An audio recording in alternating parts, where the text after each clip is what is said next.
모임 잘 하고 있습니까? 우리가 지금 하고 있는 게 신앙 고백서, 신앙 고백서죠. 고백서이지만 컨디션으로 되어 있긴 하지만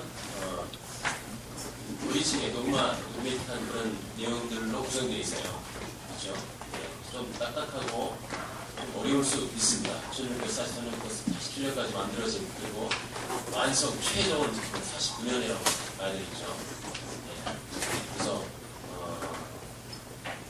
여러분도 알다시피 쇼트 캐티키즘, 그러니까 소리문답은 원래 1600년대 만들어질 때 주일학교 교재용으로 만들어졌어요. 주일학교 교재용. 주일학교 하면은 초등학생들, 지금으로 말하면 초등학생들, 중학생들, 고등학생들 교재용으로 만들어진 거예요. 예.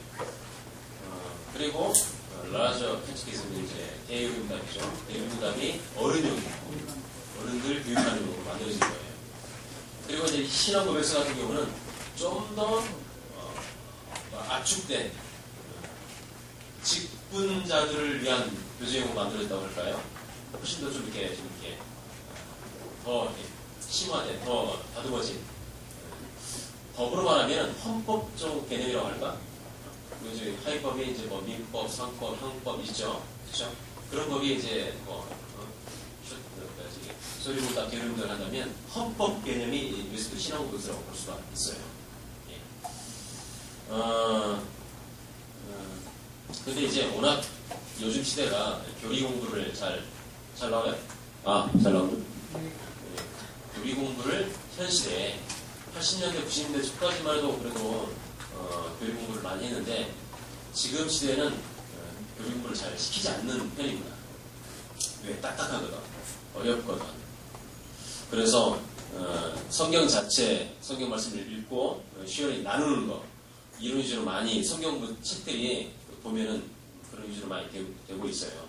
물론 그 중요한 부분이에요. 예.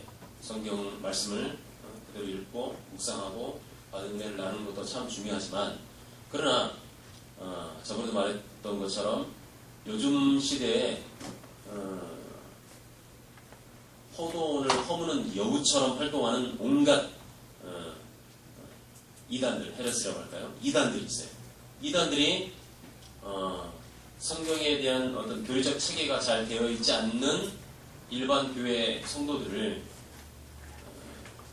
잘못된 이단적 교리를 가지고 마구마구 침투해서 교회를 파괴하고 성도들의 마음을 나눠지게 하는 일들이 많이 벌어지고 있습니다. 예.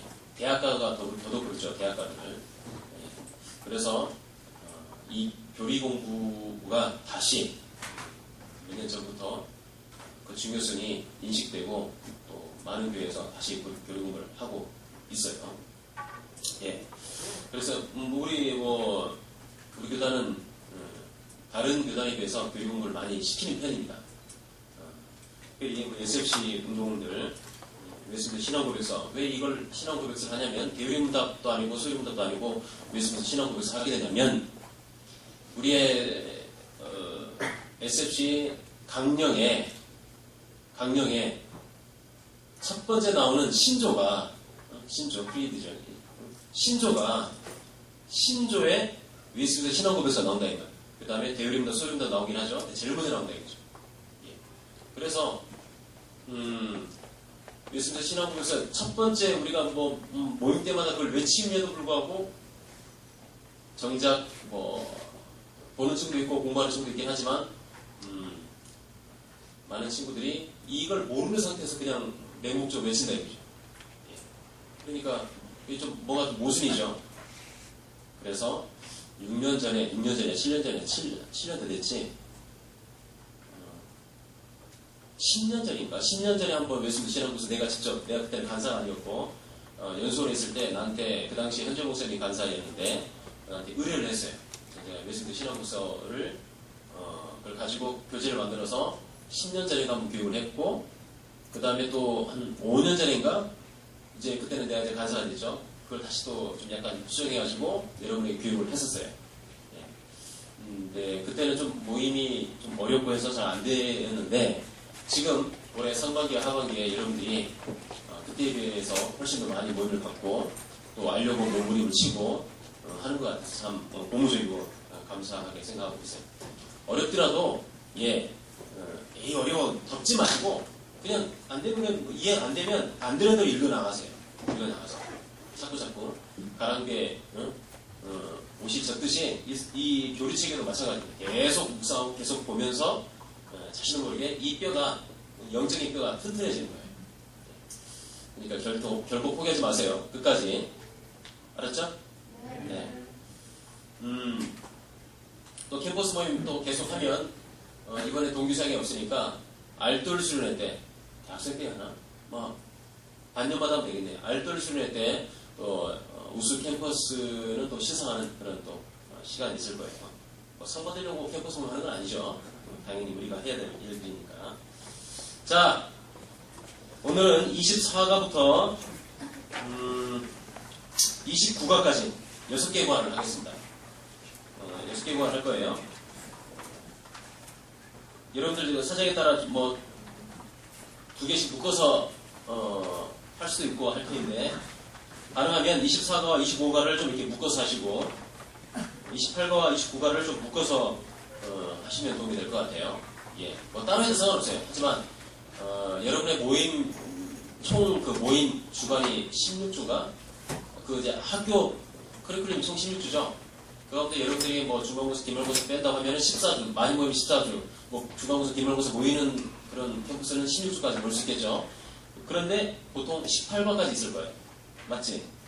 18과까지 있으니까 2개 많이 모일 때는 2개 과를 좀 묶어서 해야 돼요. 그래서 여러분들 사정에 맞춰가지고 뭐 2개 과를 몇 개씩 묶어도 괜찮아요.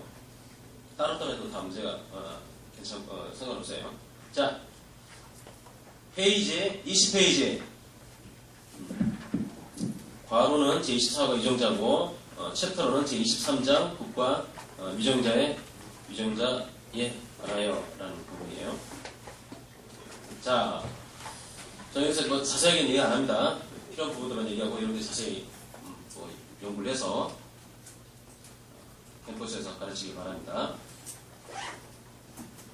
성도는 거룩한 백성, 하나님의 백성이라는 이 타이틀에서 보듯이 우리는 하나님 나라의 소유된 백성이에요. 그렇죠? 천국 시민권을 가지고 있는 사람들입니다. 그럼에도 불구하고 아직 우리의 이 육체가 완전히 하나님 나라에 가지를 못했습니다. 하나님 나라에 티켓은 받았어요. 티켓팅은 이미 되어 있어요. 그렇죠? 그러나 아직 하나님 나라에는 가지 못했습니다. 이 세상에서 이 불완전한 이 세상에서 불완전한 상태에서 신앙생활을 해야 된다는 거죠. 그러니까 이 세상의 권력, 국가, 대표적으로 국가죠. 국가, 그 다음에 여러 조직체에서 몸담고 살아야 된다는 겁니다. 자, 그럴 때 이 세상에 있는 여러 공동체, 큰 공동체는 국가죠. 국가 안에 살 때 그 국가에 있는 대통령, 또 임금, 대통령, 여러 있죠. 그리고 이 국가에 있는 여러 사법, 행정, 입법, 여러 가지 있잖아요. 국회, 여기에 있는 여러 가지 법률들이 있을 텐데, 거기에 우리는 그걸 어떻게 받아들여야 되고, 어떻게 살아야 되는가, 이 중요한 문제가 될 수 있겠죠. 우리는 예수 믿는다고 해서 중세시대, 카톨릭처럼 수원을 만들어서 산속에 처박혀가지고 세상과 단절돼서 혼자 농사를 짓고 그 다음에 혼자 이렇게 조용히 묵상 또 관상 가지고 성경 묵상하고 세상의 온갖 더러움으로부터 분리돼가지고 오염되지 않은 상태에서 산다? 그게 과연 성경적이냐? 절대 성경적이지 않습니다. 우리 절대 수도 운동을 하는 게 아닙니다. 중요한 겁니다. 우리 세상의 빛과 소금이에요. 그러면 빛과 소금의 사명을 감당하려면 세상에 있어야 돼요. 물론 세상에 있으면서 타락하기도 하고 넘어지기도 하고 그런 일도 있겠죠. 그러나 그런 일이 있다 할지라도 우리는 세상 안에서 빛과 소금의 사명을 감당해야 된다는 거죠.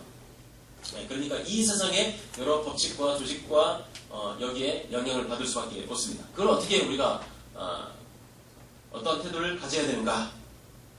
별찾기에 보시면 위정자들, 이 국가, 대표적으로 대통령이겠죠.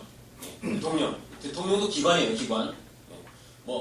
국무총리, 여러 한마디로 가까이 말하면 뭐야? 강소구청, 그리고 신호. 나는 하나님의 사람이니까 나는 하나님의 법을 따를 거야. 이 세상의 법을 따르지 않아. 그래가지고 신호등 어기고 막 마음대로 지나가다 차에 치면 됩니까? 치여 주는 건 어떻게 할 수 없지만, 그러면 당연히 경찰이 휘슬 불고 딱지를 떼겠지. 그렇죠?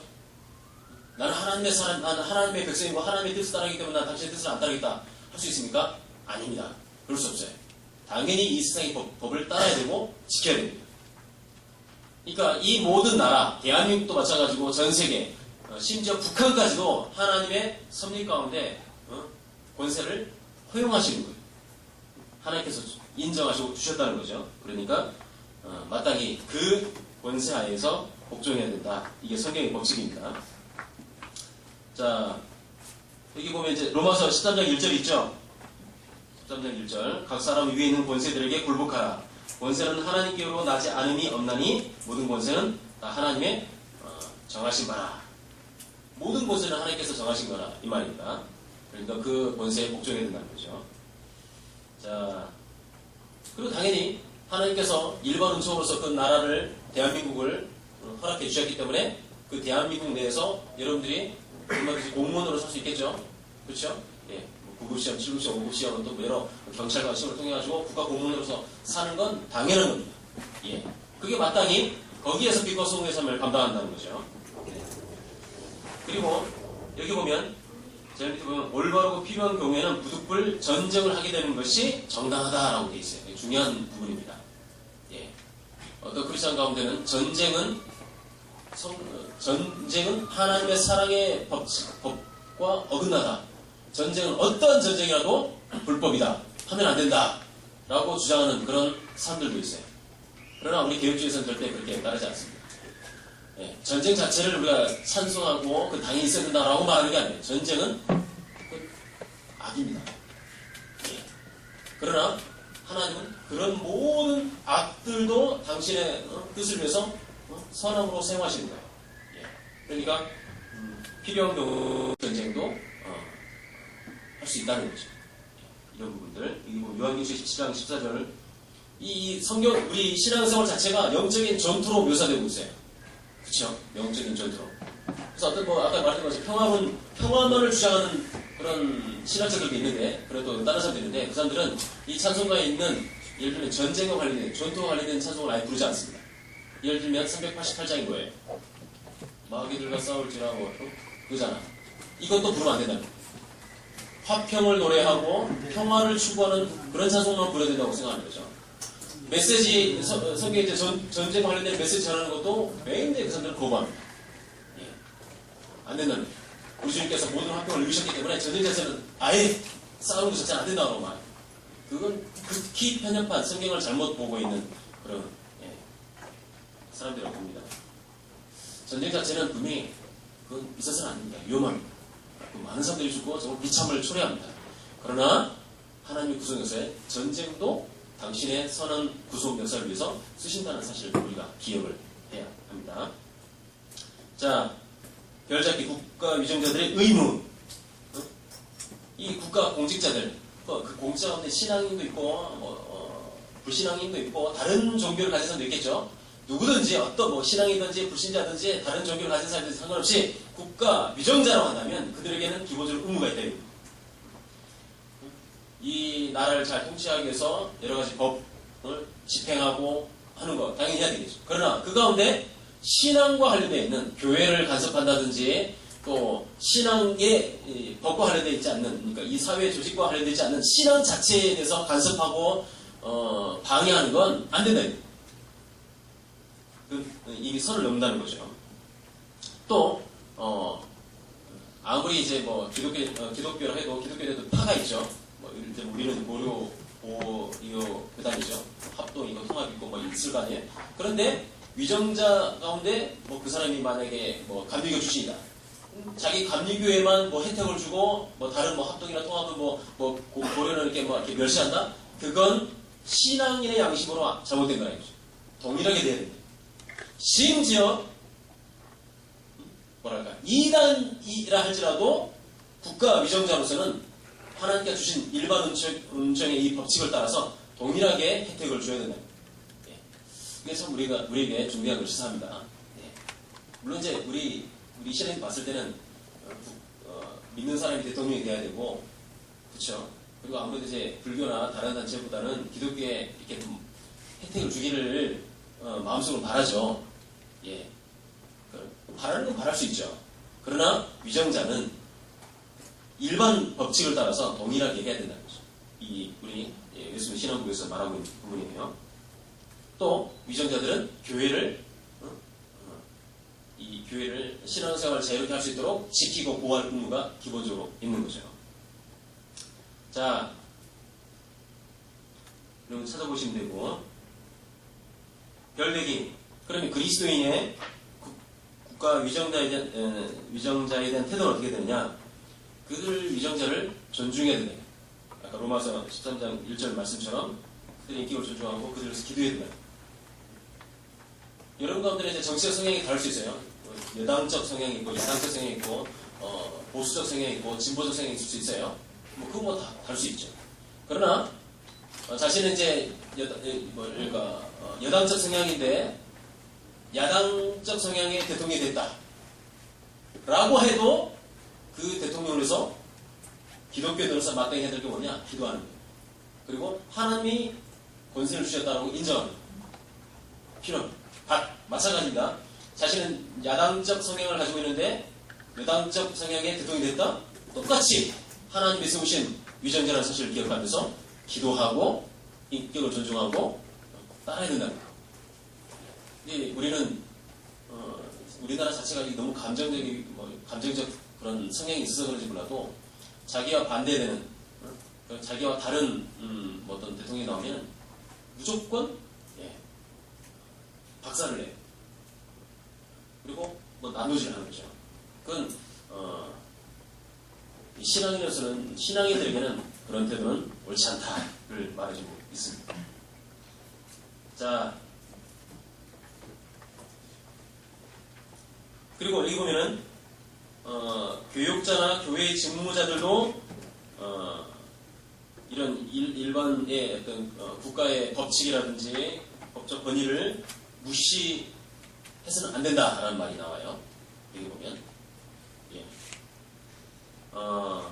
우리 크리스천들은 다 이 세금도 마땅히 세금의 의무를 다 준수를 해야 됩니다.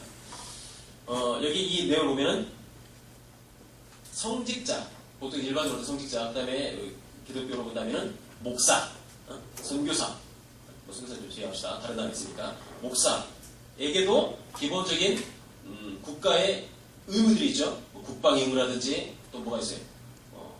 세금의 납세 의무가 있죠. 이것도 다 지켜야 된다는 거예요. 지켜야 된다는 거예요. 그러니까 그걸 요구할 때, 국가가 요구할 때는 당연히 지켜야 된다는 거예요. 자, 이런 부분에서 우리 지금 우리나라에서 일어나고 있는 종교인 과세인가? 그거 있죠.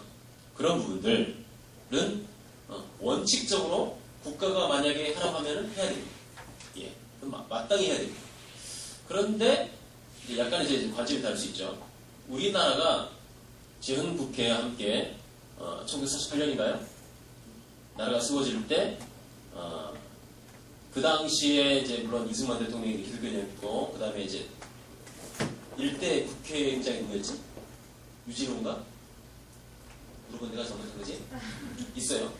제헌국회를 시작할 때 참 특이하게도 우리나라는 전 세계 미국도 없었을 거예요. 모르겠어요.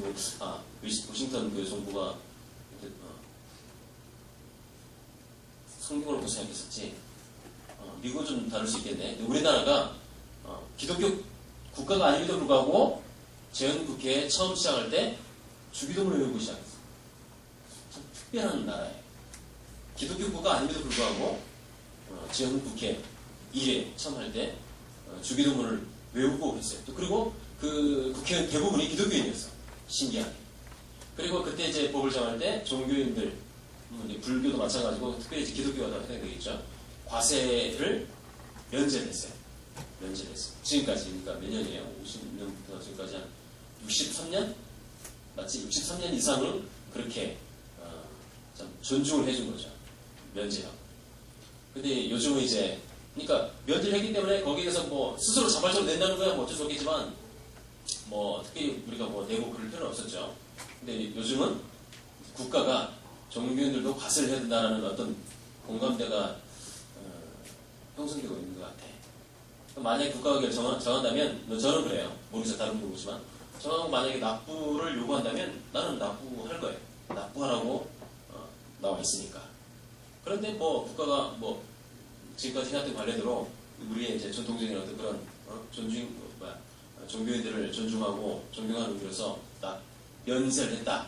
앞으로도 그렇게 하겠다 한다면 안 될 거예요. 뭐 강제 무급잖아. 그러나 내라고 할 때는 안 될 거예요. 여기 우리 미술 신앙고백서가 그런 부분에서 정확하게 말을 해주고 있다는 거죠. 이해되죠? 자, 넘겨서 여기 22페이지에 중요한 질문 하나 있어요. 중요한 질문인데 만약에 폐역한 왕이 나라를 망치고 있다면 운동원 여러분 어떻게 할 것인가? 이거 가지고 고신이라든지 우리 같이 있는 SFC, SFC가 지금 이제 거기 많이 달라졌어요. 우리랑 강령이나 역사나 동일하게 하지만 이미 많이 달라졌어요. 거기 이제 고신 교단의 총회수석이 아닙니다. SFC가. 부산 SFC 말하는 거예요. 총회수석이 아니에요. 독립됐어요. CCC나 IMF나 그런 단체와 비슷한 성향으로 가고 있습니다. 많이 달라졌기 때문에 좀 순수한 의미에서 SFC는 아닌 것 같아요. 어쨌든 그 부산 SFC가 한 20년 전부터 여기에 대해서 많은 논란이 있었어요.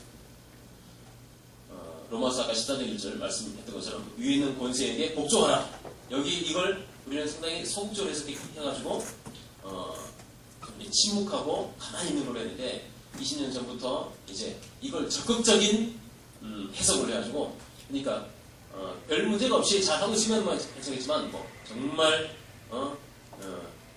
독재자, 나쁜 사람 이런 사람이 있을 때 이건 소극적으로 해서는 안 되고 적극적으로 나라를 위해서, 국가를 위해서 또 뭐 사회의 안정을 위해서 뭐 나서야 된다 이렇게 이제 많이 해석을 하고 있어요. 좀 적극적으로 해석하고 있는 거죠. 자, 여러분들은 어떻게 하겠습니까? 만약에 이제 외술 신앙국사다가 이 질문이 있는데 다른 친구들이 이런 질문을 한다면 어떻게 대답할까요? 거리에 들고 뭐 뛰쳐나가야 됩니까? 교회가 뭐 성명서 발표하고 막 국가에 대해서 국가 정책 하나 나올 때마다 세금 문제 나올 때마다 뭐 저번에 뭐 부동산 대책이 한번 나왔었지 뭐 세금 나왔을 때마다 피켓 프랭카 들고 막 해야 됩니까? 어떻게 될까요? 생각해본 적이 없지? 생각하는 게 있을까요? 이런 부분들은 80년대, 90년대 대학생들, 내가 대학을 다닐 때는 아주 심각한 고민이었어요. 이런 분들은 고민이 없어요? 그래요. 이제 저는 부산처럼 이렇게 적극적으로 그 해석은 좀 나간 것 같고 지금 우리가 이제 전통적인 보수적인 소극적 해석보다는 좀 더 나아가야 된다고 생각해요. 예. 근데 이건 정답은 아닙니다. 제 입장은 그렇다는 거죠. 이 웨스트민스터 신앙국서를 바탕으로 해서 제 입장은 만약에 왕이 그러니까 아까 말했던 것처럼 기본 원칙은 왕이라 해도 하나님의 권세를 그 사람에게 수혜다고 보는 거예요. 그렇죠? 그러니까 그의 인격을 존중하고 나를 위해서 기도하고 의존을 기도해야 된다는 거죠. 자, 근데 아까 제가 북한을 하는 얘기를 들었어요. 북한은 그러면 큰 하나님의 섭리 가운데는 분명히 하나님께서 하나님의 섭리 가운데 용인하고 계시는 그런 북한입니다.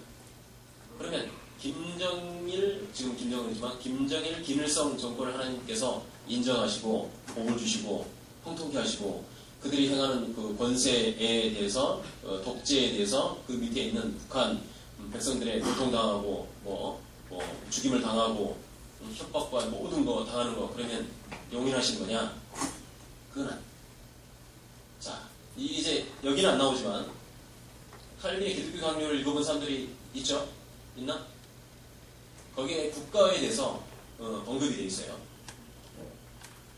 원수를 사랑하라.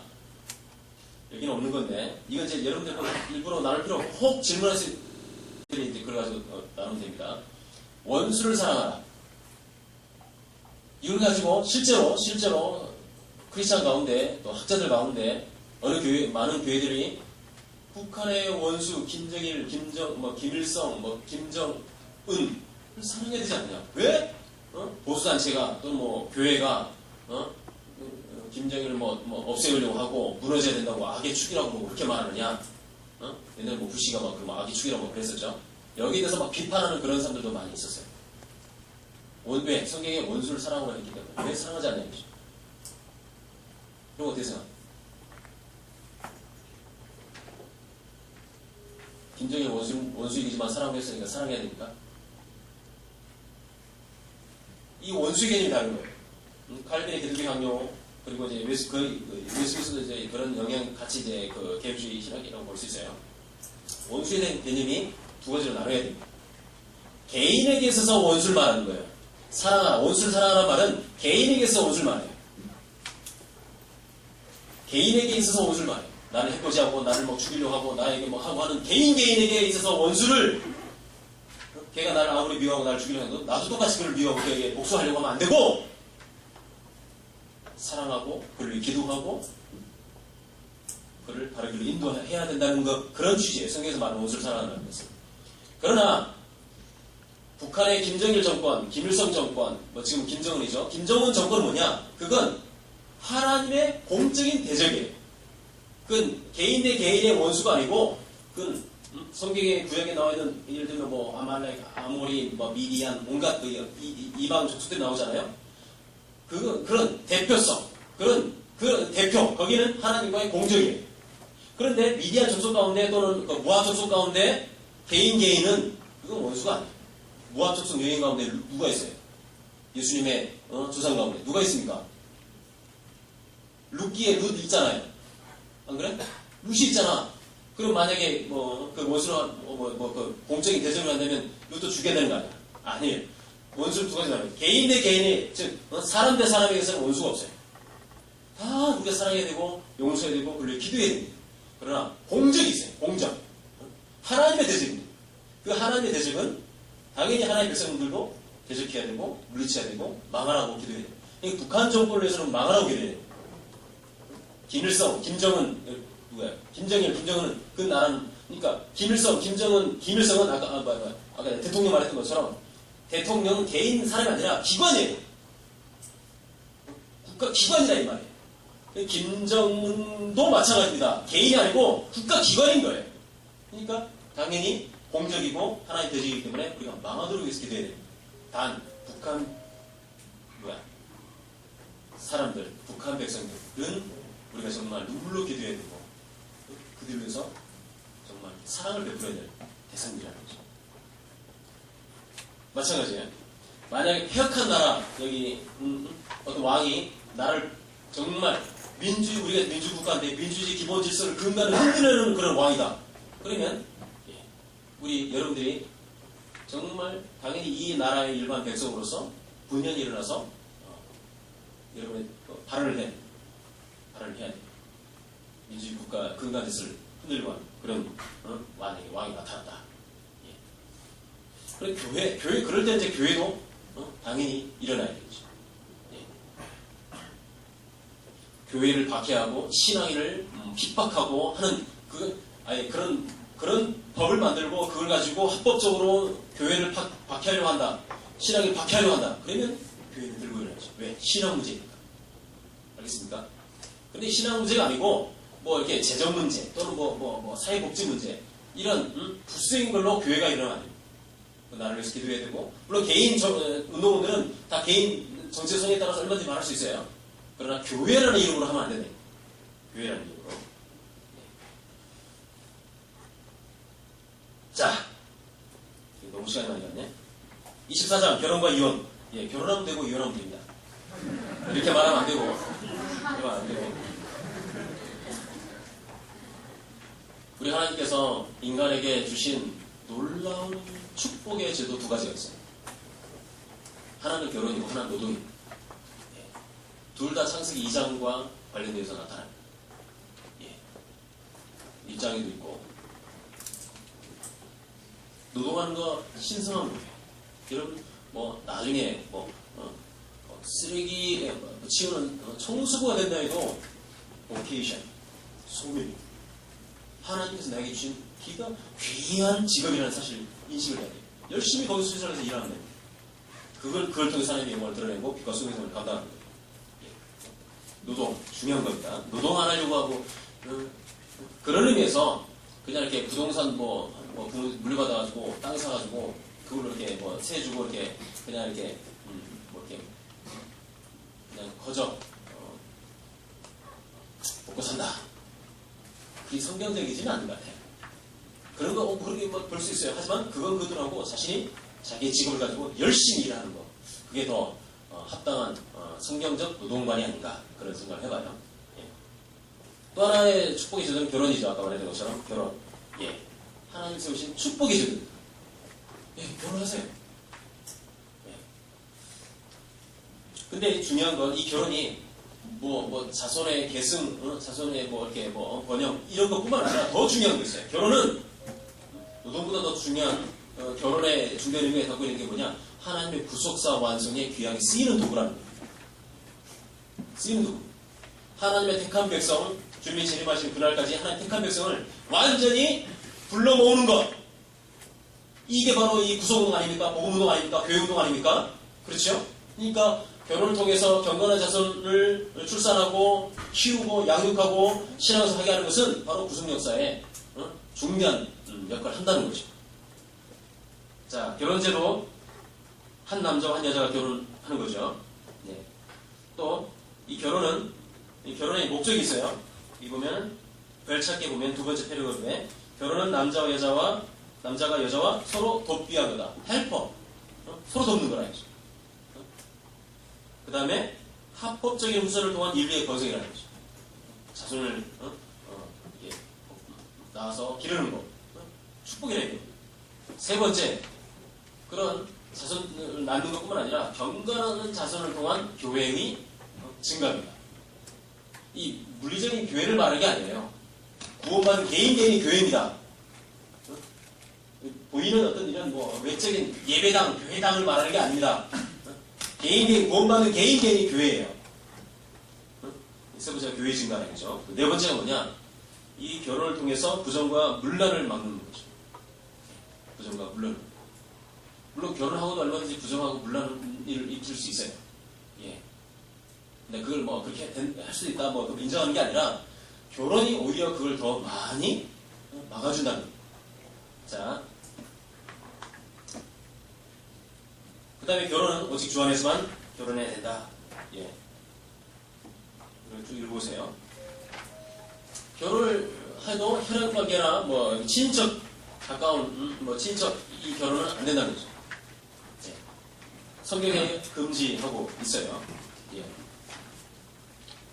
보시면 되고, 그리고 레위기 18장 17절에 보면 나오죠. 예. 금지사관에서 말하고 있어요. 자, 제한적인 이혼 사유. 이건 좀 아마 좀 중요한 부분이라고 생각해요. 요즘 워낙 우리나라가 이혼율이 많고 전 세계 거의 탑에 가깝죠. 네. 마치 이혼이 이 시대의 트렌드인 것처럼 흘러가고 있습니다.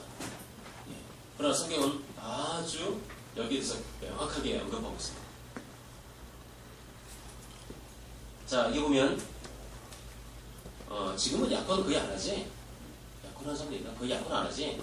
그러니까 약혼 안 하더라도 결혼하기 전에 서로 사귀고 있는데 결혼하기 전에 한쪽 당사자에서 뭐랄까 신뢰를 깨뜨리는 불륜을 아직 결혼하기 전에 불륜이라고 좀 그렇고 뭐랄까 그런 신뢰를 깨뜨리는 그런 일이 발견될 때는 당연히 그냥 헤어지면 되는 거죠. 네. 근데 결혼 후에 한쪽 당사자가 간통한 일이 발생했다. 그러니 이 순결한 편은 그 반대 당사자는 간통이다 이 말은 뭐예요? 부부관계인데도 불구하고 이 사람이 다른 이성의 사람과 어떤 간통을 하면서 부부관계에 가장 중요한 신뢰를 깨뜨리는 거예요. 가장 중요한 신뢰를 깨뜨리는 거예요. 그러니까 이럴 때는 더 이상 이제 물론 이제 얼마든지 더 그걸 안고 뭐 할 수도 있지만, 그러니까 이혼하려고 한다면 하려고 한다는 하는 말이에요. 뭐 이혼하고 얼마든지 뭐 다시 회복할 수도 있긴 하겠지만, 근데 이혼하려고 한다면 그런 신뢰관계 깨뜨린 그 상대방에 대해서 죽은 자로 여기는 거예요. 죽었다 이거. 나의 영적인 교제가 끊어진 거예요. 죽은 자로 여기는 거죠. 그래서 이혼할 수는 있어요. 근데 이혼은 이 한 가지 사실 외에는 허용하지 않고 있습니다. 성경에. 근데 요즘은 뭐 대표적인 그 이혼 사유가 하나가 뭐예요? 성격 차이죠. 그건 성경의 이혼 사유가 아니에요. 이혼 사유가. 성격은 차이가 있죠. 쌍둥이 가운데 성격 차이가 있잖아. 그치? 효진아. 그치? 우진이랑 했는데 효진이가 확실히 목소리가 커요. 우진은 좀 이렇게 차분하고 약간 좀 그런데 쟤는 목소리도 크고 좀 이렇게 더 활달해. 차이가 있어. 노래는 효진이가 더 잘하는 것 같아. 약간 차이가 있어요. 그렇죠? 쌍둥이 간에도 성격의 차이가 있는데 당연히 전혀 다른 환경 가운데 전혀 다른 부모님 밑에서 전혀 다른 삶을 살아온 두 사람이 만나는데 성격 차이가 왜 없겠습니까? 그런데 그런 성격 차이기 때문에 이혼하는 사람들이 지금 이 시대에 너무 많아요. 기독교인들 가운데도. 명심하십시오. 정말 신뢰감을 깨뜨리는 그런 간통 문제라는 이게 아니고서는 결혼은 아까 말했던 것처럼 하나님 우리에게 주신 놀라운 축복의 제도입니다. 끝까지 지키기를 바랍니다. 결혼도 안 했는데 이런 얘기는 그러네. 자, 넘겨서 자, 교회 25장 교회 에클레시아, 헬라어로 에클레시아죠. 에크가 무엇으로부터 이런 말이에요. 에크, 무엇으로부터 이 말이에요. 레시아, 부르다 이 말이에요. 클레시아, 클레이오, 클레로, 말하다 이 말이거든요. 말하다. 부르다 이 말이에요. 무엇으로부터 불러내다 이 말이에요. 에클레시아, 그런 뜻입니다.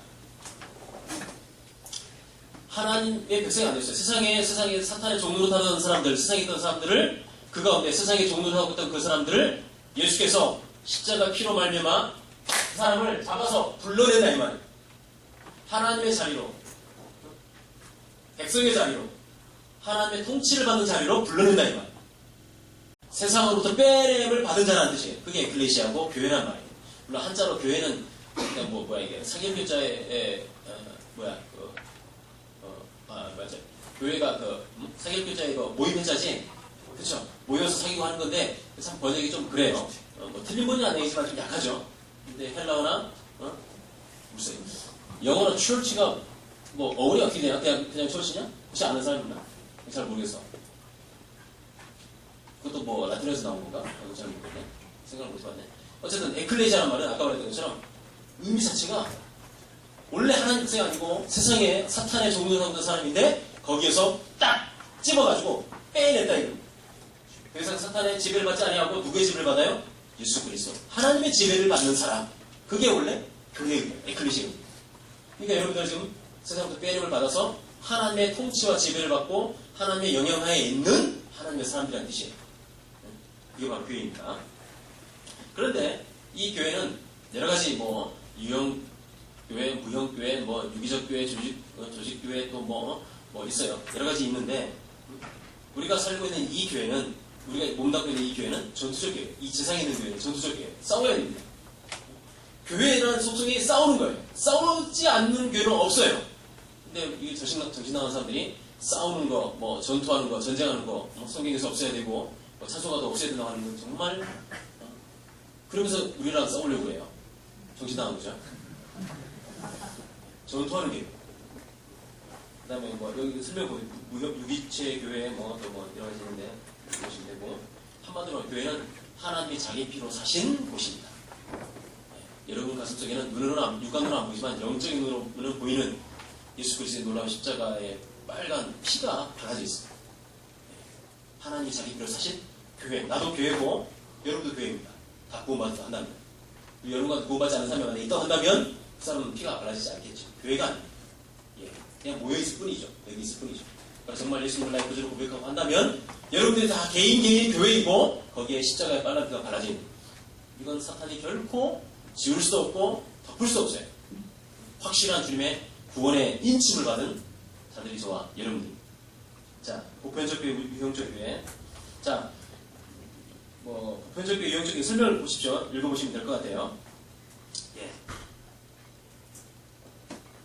자, 설명 안 되겠지? 설명해줄까?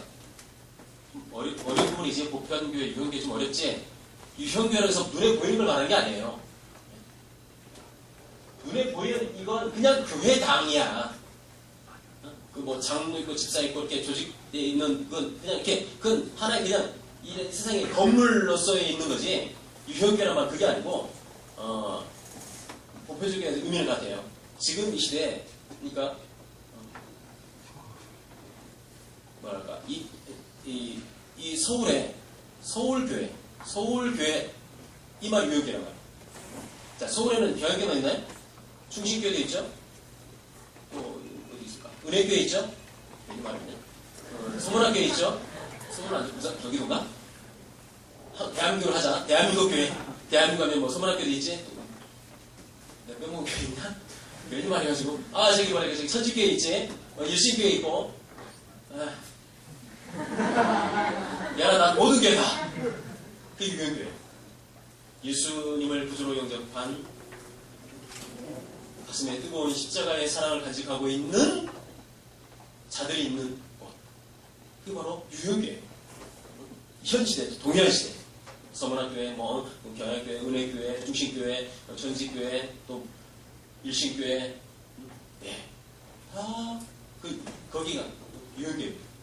그러니까, 어찌 보면 보편적 교회라는 의미가 있죠. 근데 보편적 교회는 뭐냐? 그건 지금 이 시대, 지금 여기에서만 말하는 게 아니라, 지역을 초월하고, 시대를 초월하는, 과거, 현재, 앞으로 미래까지 다 예수님을 구주 영접하고 믿는 모든 믿는 자들의 총칭, 그게 보편교회예요. 보편교회. 근데 유형교회는 아까 말했던 것처럼 어떤 유형이 있는 거야. 대한민국의 교회, 이 유형교회지. 현 시대, 지금 현재 대한민국 교회, 이런 거. 그런 좀 의미가 있어요. 근데 그 유형교회 내에 구체적인 개별교회가 있어. 예를 들면 경양교회, 또 충신교회, 이렇게 개별교회도 있어요. 근데 개별교회 안에는 100% 구원받은 사람이 있는 건 아니에요. 다시 한번 유형교회 또는 보편적, 크게 보면 보편적 교회, 그 이제 또 유형을 가지고 있는 유형교회는 다 믿는 사람들을 말해요. 그러나 그 가운데 이제 개별교회, 경양교회 내에 교세가 한 2만 명 나오든 안 나오든 재생사는 2만 명이 가까이 되는데 2만 명이 다 구원받았을까요? 아니에요. 그 가운데는 그냥 예쁜 여자 보려고 온 사람도 있을 거고 멋진 남자 보려고 온 사람도 있을 거고 마지못해서 사장이 이 교회 다니니까 그냥 직원으로서 그냥 찍히기 싫어가지고 나온 사람도 있을 거고 그렇죠? 그냥 교양 삼아 종교의 어떤 교양을 좀 배우려고 온 사람도 있을 거고 별별 사람 다 있겠죠? 물론 굳건한 신앙생활의 믿음을 가지고 나온 사람도 있겠지만 그렇죠? 개별교회는 다 구원받았다는 걸 볼 수 없어요. 섞여 있습니다. 알고가 가라지가 섞여 있어요. 네. 자, 그 개별교회를 개별교회라고 좀 여러분이 이해해 주시고 자, 별잡기에 보면 지상교회 1개 개별교회 아까 개척교회 같은 의미예요. 자, 이 개척교회에서는 복음의 교리를 가르치고 받아들임과 성리 집행과 공적 예배가 어떻게 시행되느냐에 따라서 더 순수해 줄 수도 있고 덜 순수해 줄 수도 있는 거예요. 어느 교회든지 완벽한 교회는 없어요. 지상에 있는 교회는. 그렇죠? 완벽한 교회는 없어요. 여러 가지 잡음도 있고 또 여러 가지 참 불미스러운 일도 발생하고 합니다. 좀 더 순수해 줄 수 있고 좀 덜 순수해 줄 수 있고 그럴 수 있겠죠. 혹 이단에 사로잡히게 된다면 완전히 무너져버린 사탄에 휩쓸려버린 그런 또 교회가 될 수도 있겠죠. 자, 이게 연약이다 이 말입니다. 이 개별교회, 개척교회는. 그래서 우리가 염두에 돼요. 그러니까 교회 신앙생활 할 때 사람 보고 신앙생활 하면은 아닙니다. 시험에 빠져요. 여러분들이 저를 보고 만약에 신앙생활 한다? 저를 좋아할 때는 목사님 은혜가 된다 하겠지만 내가 이제 이런 개 XX 이런 소리 내가 하고 이런 시비라면서 이런 말 듣고 시험에 빠져 목사님 입에서 감히 욕이 나오다니 충격받고 그 다음부터 이제 목사님 시험 들어가지고 목사님 오면 이제 막 괜히 막 나쁜 마음이 들고 이런다. 그러면 얼마든지 교회에 떠날 수 있고 신앙생활 그만둘 수 있겠죠. 예, 저를 보고 신앙생활 안 돼요. 예, 물론 나를 보고 신앙생활 하면 아무도 없겠지만 예, 사람 보고 신앙생활 안 돼요. 그 가운데 예수 그리스도. 이 교회는 하나님의 자기 피로 사신 교회. 이 교회의 머리 누구냐? 그리스도 예수라는 사실. 항상 보시면 나는 예수 그리스도의 신부라는 사실을 기억해야 됩니다. 나도 마찬가지. 저도 마찬가지. 알았죠? 사람 보고 신앙생활하면 안 된다. 자, 별되게 보면 교회의 머리 대신 예수 그리스도. 예, 그리스도 외에는 교회의 머리가 없다. 목사도 결코 교회의 머리가 아닙니다. 우리 천주교적인 어떤 그런 계급이 있는 게 아니에요. 천주교는 뭐 최고의 뭐 거의 뭐 교황이라고 있죠. 교황. 뭐 교회 황제야. 교황이야. 그리고 뭐 추기경도 있고 뭐 주교도 있고 뭐 하잖아요. 그렇죠? 이 나름 계급이 있어요. 철저합니다. 아주 뭐 계급사회예요. 예. 그러나 교회는 절대 그렇지 않습니다. 뭐 당회장 목사님이 뭐 거의 뭐 대빵 아닙니까? 혹 이런 크게 느낄지 몰라도 뭐라고 조직상으로는 절대 아닙니다. 그냥 직능, 기능이 다를 뿐이에요. 다 저와 여러분 똑같은 사람입니다. 하나님 앞에 다 양이고 다 예, 다를 뿐이에요. 저는 목사로 설교를 맡은 직능을 하는 거고 여러분들은 학생으로서 학생의 신앙을 다 아는 것 뿐이에요. 직능이 다를 뿐이에요. 장로교회 목사 있고 절대 그렇지 않습니다. 다 하나님 앞에 동일합니다. 그래서 엄밀히 말하면 기독교에서는 엄밀히 말하면 평신도란 말은 옳지 않아요. 누구는 평신도고 누구는 그러면 직급이 있는 좀 이렇게 계급이 있는 사람이 아닙니다. 근데 우리가 그냥 보통 이제 구별하기 위해서 평신도라는 말을 쓰지만 엄밀히 말하면 평신도라는 말은 계급적 의미를 갖고 있는 거 아니에요? 아닙니다. 오직 교회의 주인은 왕이신 분은 한 분밖에 없습니다. 그리스도 예수님이십니다. 자, 28페이지 보면 질문에 사도행전 20장 28절을 묵상하고 교회와 별미의 관계가 무엇인지 나눠보자. 그럼 여기 별미 아닌 사람들이 풀지 말라 이 말입니까? 예, 제가 잘못 만든 거죠. 예. 교회와 목사님의 관계. 목사님의 관계라면 좀 어떨까요? 사도행전 20장 28절을 묵상하고 교회와 목사의 관계가 무엇인지 알아보자. 나눠보자. 이 사도행전 20장 28절 이거죠. 하나님이 자기 피로 사신 교회를 치게 하시느니라. 너희는 온 양떼를 상가시키고 이렇게 나오잖아요. 하나님이 자기 피로 사신 교회를 너희 목자들 지금은 목사들이죠. 목사들 너희로 하여금 치게 하셨다는 말이에요. 목사로 하여금 이 교회를 양떼를 잘 가르치고 양육하고 하게끔 하셨다라는 말씀입니다. 그러나 이 말씀 자체가 아까 말했던 것처럼 계급을 나타내는 게 결코 아닙니다. 아니에요. 다만 그런 직능을 맡았을 뿐이에요. 예. 그러다 해서 그러면 여러분들이 목사님 나랑 같은 하나님 중에 다 똑같으니까 그러면 맘먹고 이러란 말입니까? 그건 아니죠. 예. 성경에도 또 뒤에 나오죠. 베드로서에 보면 또 나오죠. 너희를 가르치는 자를 다른 나와요. 너희를 인도하는 자들, 이 장로님들을 위해서 참 귀하게 여겨라. 나오면서 그 특별히 너희를 가르치는 자들을 배나 존경할 자로 알아라. 이런 말씀 나와요. 가르치는 자 누구세요? 목사를 말하는 거거든요. 배나 존경할 자로 알아라. 배나 존경해서 계급이 있다는 말은 아닙니다. 이해되죠? 많이 피곤하냐? 너는 말해라 한다. 자, 그건 아니죠.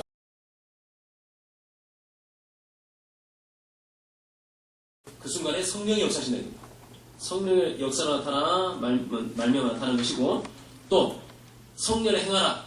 이 대대로 지키라는 그리스도께 하신 말씀에 바로 힘이 있다는 거죠. 효력이 있다는 거죠.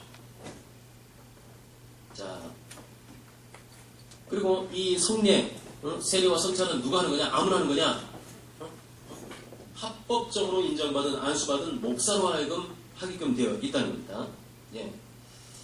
히브리서 5장 4절 아론과 같이 하나님의 부르심을 입은 자라야 할 것이니라는 뜻이 나오죠. 예.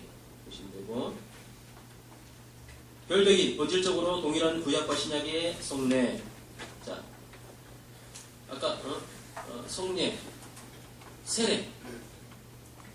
구약에서는 뭘까요? 할례죠, 할례. 그렇죠? 예. 물론 방법은 달라요. 그러나 그 의미는 동일하다.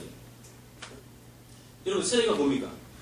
아까 아까 말했던 것처럼 그리스도와 연합을 나타낸다고 그랬죠. 뒤에 성찬도 마찬가지고 세례도 마찬가지고 그리스도와 연합을 나타낸다고 그랬어요. 세례받는 그 순간이 한마디로 하면 너랑 나랑 동맹한다 이 말이에요.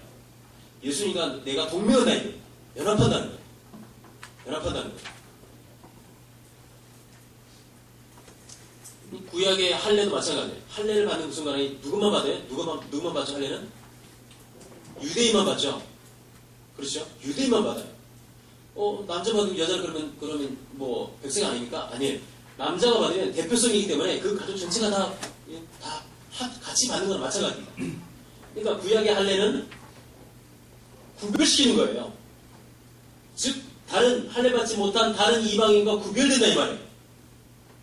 그리고 그 자체가 할례를 통해서 할례를 하면서 정결케 한다는 의미가 있어요. 거룩한 백성이라는 거죠. 하나님의 백성이라는 사실이 딱 드러나는 거예요. 그렇죠?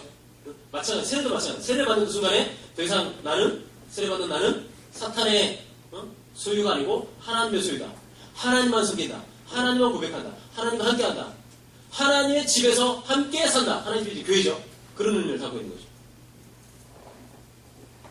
자, 이제 마지막에 보면 그 질문이 있죠. 성례, 세례와 성찬을 통해 그리스도와 연합된다는 말씀이 의미하는 바가 무엇인지 나눠보자. 제가 자주 얘기하는데, 부부가 이제 한 남자 한 여자가 결혼해서 결혼식하는 그 순간에 생각하죠. 결혼식과 동일하다고 보면 됩니다. 결혼식과 동일하다고 봐요. 여러분 결혼식 할 때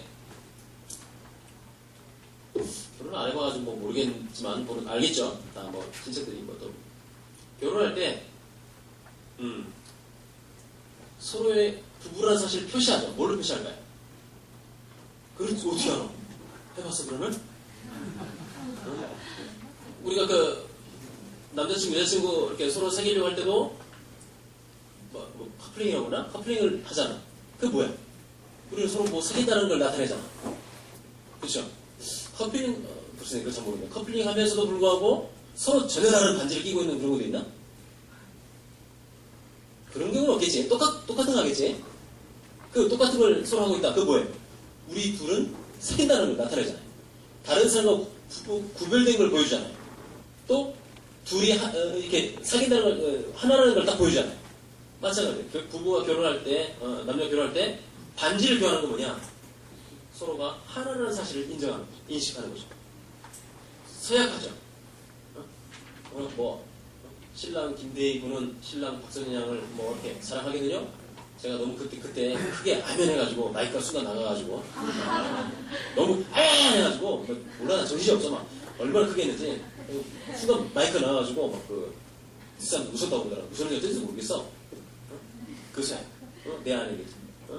신부 박선영 양은 신랑 김대희 군을 일체의 정절과 사랑으로서 존경하고 사랑하고 섬기고 돕게 하거든요. 아멘 이렇게 했거든. 서야 이 부부라는 사실을 확인하는 거잖아. 그쵸? 서로만 바라본다는 거 아니에요. 서야. 지금 제가 부부 결혼식 이 얘기를 하면서 지금 세례와 성찬을 얘기하는 거예요. 같은 의미라 이겁니다. 부부가 결혼했어요. 따로 살아요? 결혼했는데도 불구하고 너는 내 집에 살고 나는 내 집에 살고 따로 원룸에 삽니까? 그 부부가 아니죠. 특별한 경우 이렇게 직장 때문에 특별한 경우는 이긴 하겠지만 원칙적으로는 같이 살잖아요. 한 집에 살죠. 세례와 성찬이 뭐냐? 그리스도 연합인데 바로 하나 예수께서 머리가 되시는 주인 되시는 교회에서 함께 산다는 거예요. 이 교회를 함부로 떠나는 건 안 돼요. 그 교회가 진리 문제, 이단에 빠졌다든지 그런 진리 문제가 아닌 이상은 교회를 함부로 떠나면 안 되는 거예요. 그 교회 세례받은 그걸 주님과 내가 결혼해가지고 신랑 되신 예수님 신부인 나로 제가 일체의 정절을 지키고 이 교회 이 한 집에서 같이 사는 것처럼 부부가 주님을 섬기겠습니다 라고 하는 거 똑같은 거예요. 함께 하죠. 한 집에 살지만 맨날 남편은 돌아다니고 안 나타나. 아내도 그냥 막 돌아다니고 서로 같이 앉아. 이게 부부입니까? 특별한 경우 아까 직장이라든지 특별한 경우는 빼고 일반적으로 하는 말이에요. 그 부부예요? 그거 아니에요. 이미 금이 간 거예요. 금이 간 거예요. 여러분들이 각 교회 주일마다 나가긴 하는데 딴 마음이 있어. 설교 은혜 못 받아. 딴 마음이 있어. 딴 생각 나.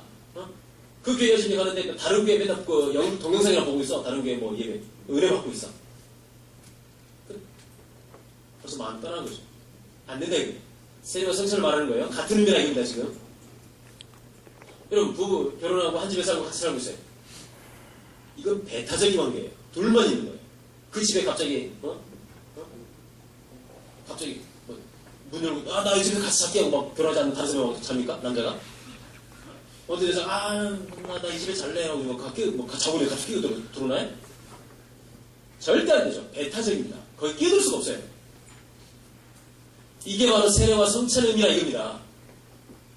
주님 앞에 세례 받는다? 주님과 연합된다 이 말이고, 성찬은 그리스도의 피, 그리스도의 살, 먹고 마신다, 믿고 따른다, 하나가 된다. 그러니 부부의 결혼식과 다 연관해서 볼 수가 있는 거예요. 그리스도 연합된다는 의미를 알겠습니까? 결혼하기 싫으냐?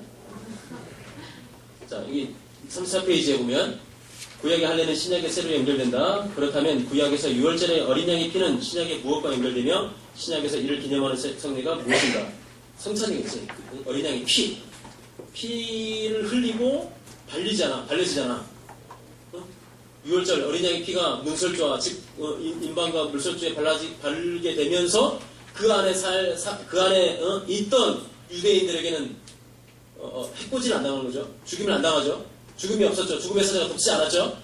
그렇죠? 그런 어린 양의 피가 발라지 있지 않는 애굽의 일반 그런 백성의 집에서는 죽음의 사자가 가다가 덮쳐서 초태생, 한번 장자 다 죽이죠. 짐승도 첨단도 다 죽이잖아요. 그렇죠? 어린 양의 피. 예수님이 저와 여러분을 위해서 피를 흘리셨습니다. 그 흘린 피가 발라져 있는 자에게는 죽음이 없어요. 이것은 너희를 위하여 흘리는 바 언약의 피, 내 피다. 내 피, 곧 언약의 피다. 받아 마셔라. 예수께서 성만찬 하실 때 그 말씀 하셨잖아요. 그거예요. 피. 그러니까 바로 구약의 6월절 어린 양의 피는 신약의 예수님이 성찬을 나타내는 거죠. 성찬을 기념하는 성례가 바로 성찬식입니다. 자, 28장 이게 마지막이죠. 세례.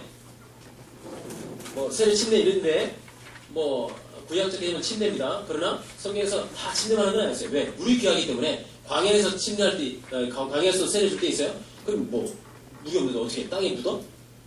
아니죠. 거기서는 물 적셔서 뿌리는 겁니다. 가볍게. 요단강에 있을 때는 침례를 하지만 그 외의 지역에서는 물이 없기 때문에 뿌리는 거예요. 그러니까 침례교회가 무조건 침례만 해도 주장하는데 그건 원칙만 알고 내용을 전체를 모르는 거죠. 이런 세례 어떤 방식, 무슨 완전 집어넣는 거냐 살짝만 하는 방식 자체보다도 그 정신과 내용, 의미가 중요한 거죠. 자, 또 나오죠. 그리스도와 연합인 세례. 아까 설명했죠. 자, 이거 이제 이 세상 끝날까지 교회 안에서 집행되라는 거죠. 왜? 마태복음 28장 19절 20절에 보면 나오죠. 너희는 가서 모든 족속으로 제자를 삼아 아버지 아들과 성령의 이름으로 세를 주라. 너희는 가서 모든 족속으로. 주님의 지상 대변형 아닙니까? 그렇죠? 주님 오실 그날까지 계속까지 행해야 될 게 뭐냐? 아버지와 아들과 성령의 이름으로 뭘 한다고요? 세례를 주는 거죠. 세례. 예. 내가 너에게 분부한 모든 것을 가르쳐 지키게 하라. 볼자가 내가 세상 끝날까지 너희와 항상 함께 있으리라. 라는 말씀. 세례 왼쪽 요새는 뭡니까? 물이죠, 물. 예. 물뿌리죠? 예. 불 지르는 건 아니죠. 자, 역시 이 세례도 합당하게 안수받은 목사로 하여금 성부와 성자와 성령의 이름으로 세례를 베풀어야 되는 거죠. 예. 연결해서 세례의 효력, 세례를 못 얻거나 무시하는 것은 큰 죄악이다.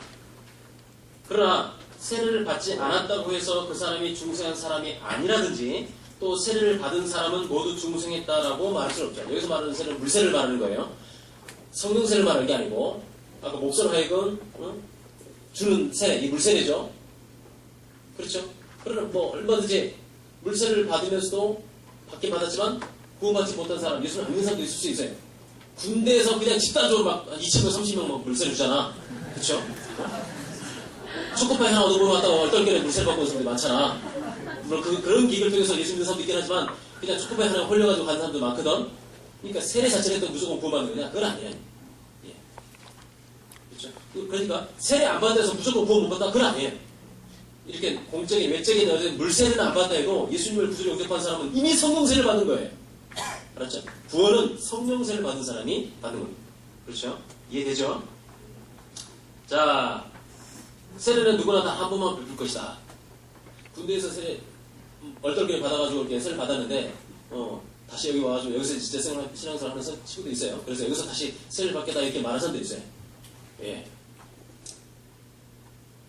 그럴 때는 비록 그때는 이렇게 못 모르고 세례를 받았지만 어쨌든 지금은 예수를 굳게 믿고 있기 때문에 꼭 세례를 다시 받게 하지는 않습니다. 예. 그리고 이런 친구도 있죠. 천주교에서 신앙생활 하다가 가톨릭에서 신앙생활 하다가 거기서 이제 영세를 받았어요. 그래서 그 영세 이름도 받았죠. 안토니오, 살라사 이런 거 받고 온 사람도 있어요. 그렇죠? 수잔나 이런 거 받고 온 사람도 있죠. 비록 총체적인 이단으로 우리가 치부하지만 외형의 물세례 이것 가지고 구원을 판단하는 게 아니기 때문에 기독교 여기에서 다시 세례받게 하지는 않습니다. 무슨 알겠습니까? 그러니까 그냥 이렇게 그걸로 그냥 이렇게 인정을 합니다. 예. 원하면 또 받을 수는 있어요. 하지만 우리 원칙적으로는 한 번만 세례는 한 번만 베푸는 거기 때문에 꼭 다른 데서 받다 해도 꼭 이단에서 받다 해도 그 자체가 좀 구원을 결정하는 건 아니기 때문에 특별하게 다시 한번 받으라고 하지는 않습니다.